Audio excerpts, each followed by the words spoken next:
Some breaking news just coming to us from the New York Times on that criminal investigation into the Trump organization. A senior finance executive named Jeffrey McConney, who's been with the Trump org for nearly 35 years, has been subpoenaed for testimony before the grand jury. People with knowledge of the matter tell the New York Times. Times describes McConney's role this way, quote, the executive, Jeffrey McConney, has long served as the Trump organization's controller, making him one of a handful of high-ranking executives to oversee the company's finances. The move by Manhattan prosecutors is also certain to ramp up pressure on Trump org CFO Alan Weisselberg, a figure once deep inside Trump's inner circle who has become the focus of the New York City probe. Joining us by phone is Harry Litman, former Deputy Assistant Attorney General and former U.S. Attorney. Harry, you were with us when at a similar time in a similar forum, news of this grand jury hearing evidence first broke. I wonder what you make of this sort of list of witnesses that are believed to now be lining up to testify. ABC News has actually testified that Mr. McConney has already provided testimony to the grand jury, but it could not be confirmed by the Times, and I should say, or NBC News.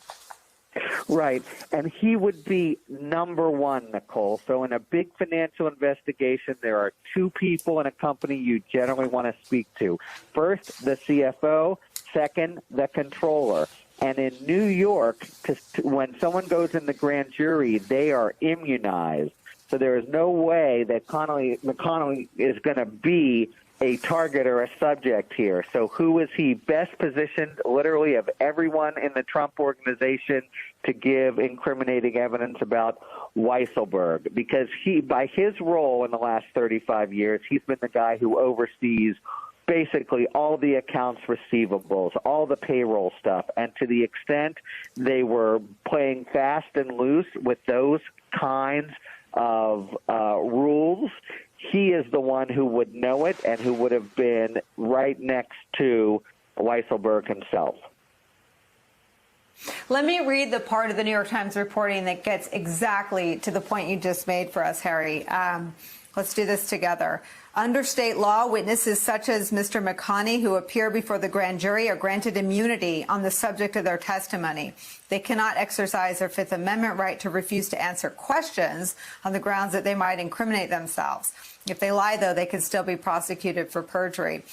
That seems to be sort of making your point about him as someone who doesn't face the kind of risk that Mr. Weisselberg may face. He may have been immunized already, but providing this sort of information and being forced to answer any questions they ask. Is that the right way to understand that? Well, it is, and it happens automatically. So in the federal system, sometimes there's jockeying for that kind of bargain. New York law, which is really tough on prosecutors this way, says anybody you bring to the grand jury automatically receives immunity. Now, they could take the Fifth and stay out, but if they come in, they are immunized. So you can conclude that he came in voluntarily. He knows he is not under any jeopardy, but he had to tell the whole truth. And what it says more than anything is they're zeroing in like a laser. And as you say, ABC reported he already was there, probably even before the special grand jury. If that's true, they already were, but in any event, they are right now zeroing in like a laser on the somewhat lonely figure of 73-year-old Alan Weisselberg. And my colleague Ari Melber has featured Alan Weisselberg's ex-daughter-in-law on multiple occasions to talk about all of the potential sort of pressure points for Mr. Weisselberg. Let me just read some of what Mr. McConney could speak to. The Times reports that McConney kept a low profile for years, even as he rose to become the Trump organization's controller and a senior vice president. But during the 2016 presidential campaign, he appeared in news reports to answer questions about how Mr. Trump's charitable foundation was raising and spending its money.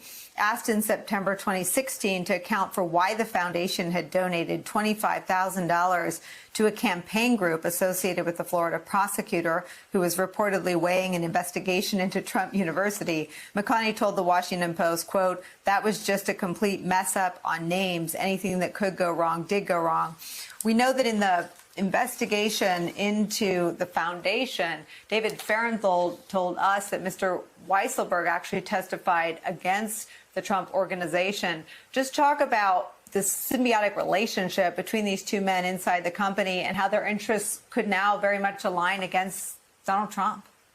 Yeah. Well, so first notice, he's a guy with some candor, right? That is some measure of humor as well. So that's probably the kind of witness he is, but also there's no way he could be privy to everything that went wrong unless he were deep into the daily details of basically every account receivable. That's his job description. That's a controller's description. That's why you would want his testimony second only to the CFO. So you're right. If Weisselberg turns, those are two formidable witnesses against Trump. But in the immediate horizon, McConney is a formidable witness against Weisselberg. There's very little that Weisselberg could have known about or done as an accounting matter, which is what it's alleged he did, including all these sort of phony baloney payments as quasi-compensation that McConney himself wouldn't know about. So for Weisselberg, he is the single most frightening witness to have walked in there with immunity and told everything he knows.